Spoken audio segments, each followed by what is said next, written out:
This Big Ten tournament championship game can be summed up in two simple words: boiler up. Head coach Matt Painter, Mason Gillis, and Zach Eady were at the podium post-game to talk about the big win as well as what the future holds for this team. These guys have a hefty defensive resume. At the University of Illinois, they had the biggest defensive turnaround in the nation. In the past 2 years, they took the Fighting Illini to a top 8 rushing, passing, and overall defense, and the #1 scoring defense in the country, something that Purdue has desperately needed over the years. And without a star running back like Blake Corum, you know, that is a win for Purdue, but at the same time, that is not the only weapon that this team has. J.J. McCarthy rose to the occasion against Ohio State, and I have no doubt he'll do it against Purdue too. Purdue's secondary is going to have to find something within themselves for this game tonight. They are going to have to shut down every receiver, every single play. There's been some changes with this Purdue team the last few weeks, especially with that starting 5 lineup. As of now, we do not know who the 5 guys will be starting on the court against Rutgers, but what we do know is that Brandon Newman and Mason Gillis have been on the come up, and they are hot. I'm here with our final Boilermaker of the NFL Combine for the day, Payne Durham. And Payne, you played 1 year of high school ball. That was your first year of football, and now you're at the NFL Combine. Have you really sat and processed going from being 17 playing for the first time to where you're at now? The weather is definitely beautiful, and it would be gorgeous for a spring game, but unfortunately that is not happening. Purdue football spring practice started just a few weeks ago, and we've been keeping you up to date every week on how the new program's coming together. But if you want to see the Boilermakers live in action yourself, you are unfortunately going to have to wait until the fall. And I understand he was already reaching out to commit yesterday, so he really has been wasting no time trying to build those new connections. I think he really sees how important that is. And going off of that, he was quietly confident at today's press conference, with maybe the exception that he claimed he was the best defensive coordinator in the country. Do you agree with that? No need to adjust your eyes. We are, in fact, seeing double tonight. Purdue men and women's basketball are both in action against the Wisconsin Badgers. Both of tonight's games have huge implications for the Boilers, but for different reasons. First, we're going to take a look at the women's team, who is in Minneapolis for the Big Ten tournament. The Hoosier hysteria is not over yet. High school boys basketball sectional play begins this week. It's time to win or go home, and we have a ton of area schools in action tomorrow for the first round of sectionals. Let's take a look at who's hitting the court. These guys don't just make an impact in their game, but in their community as well.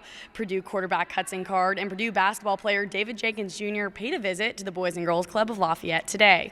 Through the Boilermaker Alliance, Jenkins Jr. and Card were able to sign autographs and hang out with the kids of the Boys and Girls Club.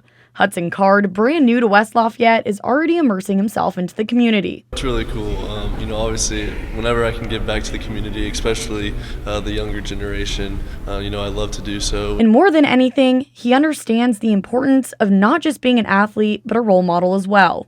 I just remember back when I was a kid and having, people that I looked up to come back, and they made such a big impact on my life. So as long as 1 or 2 of them maybe can take 1 or 2 things that I said and maybe, impact them in a positive way, that's really all I care about and what I'm shooting for. And David Jenkins Jr., who just wrapped his career as a Boilermaker, grew up a part of the Rotary Boys and Girls Club in Seattle. Never forgetting his roots, he says giving back to the next generation is his purpose in life. Yeah, honestly, it means everything to me at the end of the day, because when you're able to actually be in the shoes compared to just coming here and talking to them, when you actually can visualize what you were at their age, it means everything to me. Being able to relate to the kids on a deeper level, Jenkins understands how vital it is making a visit like this one. But I literally was sitting there right on the bench, listening to some of the up-and-coming guys coming from where I came out of, and a lot of the star athletes, or a lot of the guys who became really successful businessmen.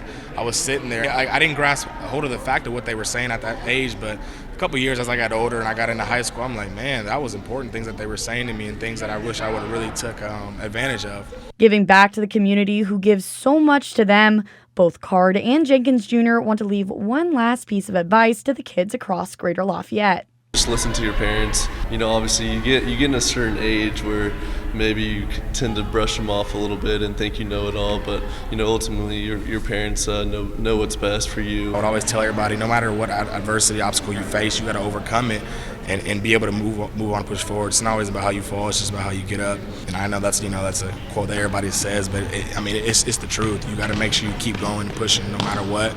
You can't let nobody tell you what you can and can't do, because you can do anything you want. The sky's the limit for everybody. One Boilermaker is on his way out, and the other one is just starting his career here in West Lafayette. But at the end of the day, they both understand the bigger picture. Reporting from the Boys and Girls Club of Lafayette, Mady Daddario, News 18. Yeah, Jeff, just like any sport, getting injured in football comes with the territory of playing the sport, but there is no denying we see more head and other unexplainable severe injuries in football than any other sport. In cases like Damar Hamlin, there is no way to prevent such a rare injury. However, I spoke to Indianapolis-based sports surgeon Dr. Jeffrey Hartzell, who tells me it's not about prevention, rather minimization. Breaking an ankle, spraining a wrist, or tearing your ACL are all common injuries we see in sports across the board. The risk of getting injured comes with being an athlete. But in the sport of football, injuries we can't see are far more common than in other sports. I spoke with sports surgeon Dr. Jeffrey Hartzell with Orthopedic Northeast in Indianapolis about preventing neurological injuries in football. His answer: go back to the basics. Really boils down to tackling form and not lowering your head and not leading with your head. While proper tackle form is key to seeing fewer head injuries, Hartzell says the issue is that a proper form tackle isn't what leads to this.